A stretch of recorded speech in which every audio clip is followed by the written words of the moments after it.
Hello everyone and welcome back to Lucky15, where I'm giving you my EachWay Lucky 15 predictions for tomorrow's horse racing. As usual here on the channel, just going to reflect on how today's selections have gone.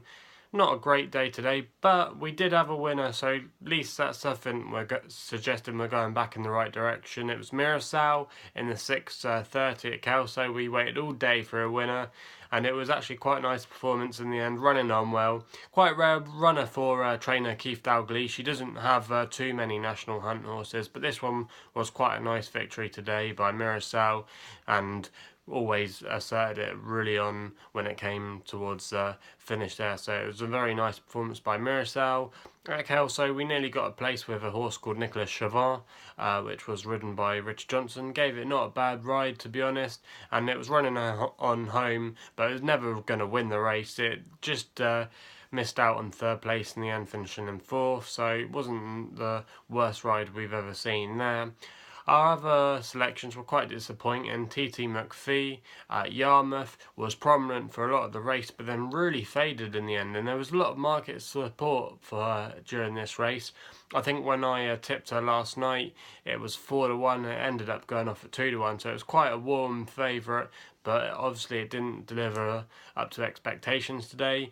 Our other horse that ran was actually our Nap, Dubai, in the listed race at Sandown. Now, I know it finished in 6th place, but if you actually watch the race back, a few times it tried to make an effort to close on the leaders, and every time it did, it was kind of blocked in, and it never really got the room that it needed to get a clear run and break out. But saying that, even if it had, I don't think it would have quite won. It might have got a place, but it probably wouldn't have won in the end. It was a nice performance by, I think it was the Richard Hannon trained horse called Kafu Shamani or something like that. Anyway, it was 14-1 winner, I believe, in the end, so that was a bit of a turn up for the books there. But like I said, if you ran the race again, you might get different results. So we'll forgive it that run and maybe see how that horse does next time, because it did show it had some ability by the fact that it looked like it wanted to make a challenge and could possibly run on, but like I said, it didn't get the breaks that it needed. So that's how today's selections ran. Also as well, good news, you'll be glad to know that I am now officially a student studying sports broadcasting journalism. I'm not waiting anymore to start my course. I finally got inducted today, and I'll be starting my lectures and getting up on the knowledge on the technological side of things, presenting. Hopefully I'll be presenting with a lot more confidence, because I'll be doing it every day for 9 hours a day. So I'm really looking forward to getting on with the course, and that'll be starting next week. But we'll still be continuing with the channel anyway, which will be every evening, because like I said before, I enjoy doing these videos ever since I started doing it back in March. I just think the channel's gone from strength to strength. We've increased our viewership, we've also adapted as well, bringing in a few new things, and this is something that I really enjoy and want to keep up. So thanks for all your amazing support so far, and please subscribe to the channel if you haven't done so already. So I'll be making some more selections for tomorrow's horse racing action. Actually, we're just going to be focusing at 2 race courses tomorrow. We'll be mainly focusing at Ayr tomorrow, but our first selection, however, will see us go to Pontefract for our first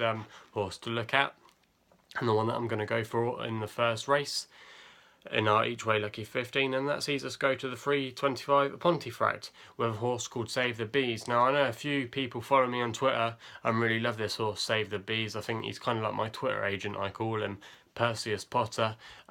He kind of retweets my videos every day, so he's a good source for me to get business. But he likes this horse, I know, Save the Bees, and to be fair to it, it has run very well this year. It's probably had a very good year. In fact, I think it's notched up a couple of wins, and also when it hasn't won, it's run well in defeat, and it ran not too badly last time at York, finishing second, where it only just lost that day. Tends to be a front runner. He's also getting on a little bit now, this horse, but he always wears his heart on his sleeve. He always tries really hard, and even sometimes when you think he's going to be like real back when he's been front running, he actually kind of sometimes finds another gear, and he's a really likeable horse, and for that I think he could potentially do alright in this field tomorrow. Still going to be one of the highest rated horses and giving weight away, but tomorrow he's got Joe O'Neill aboard, a conditional jockey who will be able to use his £7 claim here, trained by Declan O'Carroll as well, who's a bit of an underestimated trainer in my opinion, but Save the Bees I thought had a good chance of getting another win this year in 2017 in that race tomorrow at Pontefract.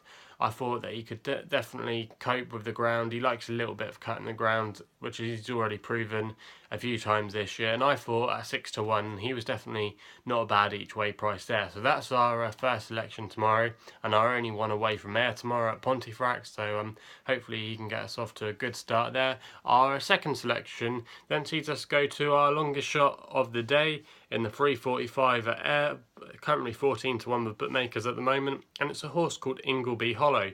It's currently trained by David O'Meara, and Daniel Tudhope takes the ride. When I was looking actually at the jockey stand-ins earlier, I was actually surprised by the amount of winners Daniel Tudhope has had this year.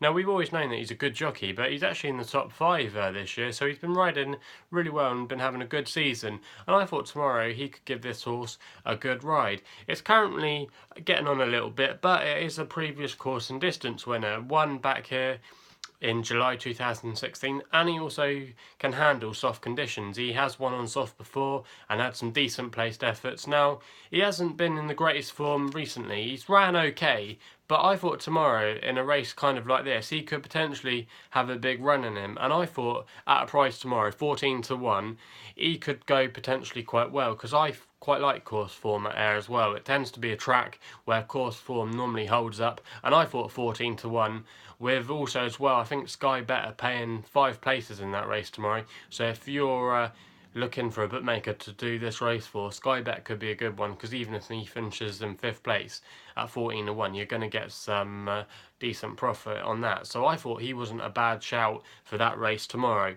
We then go over to air still in the 4:50 for our third selection tomorrow, and we actually go to my nap tomorrow with a horse called Born to Be Alive, currently 5-1 with bookmakers at the moment, trained by Carl Burke, who's been having a very good year with the likes of Havana Grey, and PJ McDonald will be taking the ride tomorrow. They team up normally quite well. Like I mentioned on, Havana Grey has been a superstar for them this year, and they've also had a very good year of their 2-year-olds especially, so definitely a stable to take note of.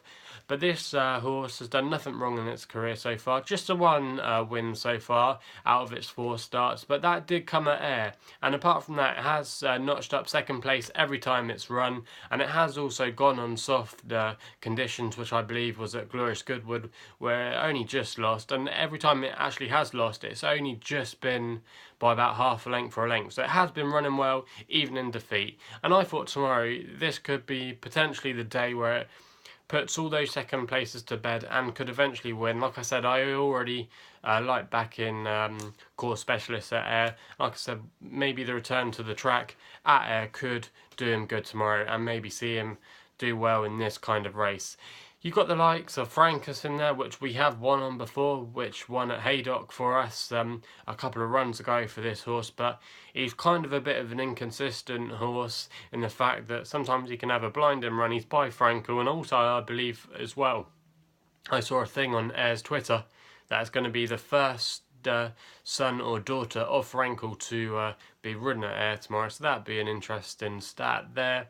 But I thought Frankus was a little bit too dodgy to be taken on and selecting tomorrow, even though I do like the horse and do rate it. But I thought Born to Be Alive, it could be his day tomorrow.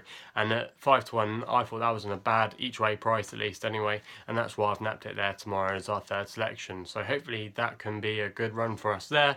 Our last selection tomorrow sees us go to the last race at air in the 5:20, and we go to another very consistent performer, a horse called Granny Ross, which actually has been slowly climbing up the handicap, but still is unexposed in my opinion. Currently around 6-1 with bookmakers, trained by David Barron, and Joe Fanning will be taking the ride aboard this horse. Now, Joe Fanning's kind of like Daniel Tudhope. If you look at the jockeys table for this season, he's up in the top 5 or 6 riders, so he's had another good solid year. He's getting on a little bit now, Joe Fanning, but he's a good reliable jockey who often gets quite a lot of wins, and I thought he could win aboard this horse tomorrow.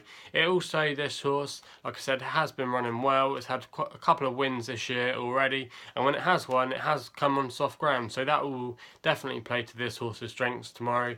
In this field as well, it's probably the most consistent horse and brings in one of the best pieces of form as well. for this calendar year, and I thought Granny Ross, currently around 6-1 with bookmakers at the moment, was definitely a good each way play, and I thought that was a good one to round off on our each way Lucky 15 tomorrow. Anyway, if you've had a good day's horse racing, please let us know in the comments box below by giving us how your results have gone, or if you've got any selections or tips that are running tomorrow. I'd like to know what you guys have got to say. Also as well, if you want to take me on at my own game in those races, please let your selections be known as well in the comments box below. Also as well, please subscribe to our channel if you haven't done so here already. Also please like the video for more horse racing daily content. Also as well, you can check us out on our Twitter page at Lucky15 if you want to head over there. We also do something that we've recently started called the Load a Lot, and that's something you might want to check out there. Some other horses which I think might run well, which may be worth doing like a single or a double, or just even if you wanted to do something like a Yankee, anything like that. That's something that I've recently created on there, so it's worth checking out if you want to see that. So check us out on Twitter. Also like us on Facebook at Lucky15, but like I said, we're not very active on there, so it's probably worth following us on Twitter, so you can do that, or just check us out on Facebook. Also as well, gamble responsibly, don't lose too much money hopefully from my selections, and hopefully we'll have a bit more of a winner tomorrow. Hopefully we'll have a winner and a couple of other decent runs, because it's a bit frustrating recently. We haven't been in the best form, but hopefully we can keep plugging away and have a good day tomorrow. So thanks for all your support so far, and I'll be seeing you soon.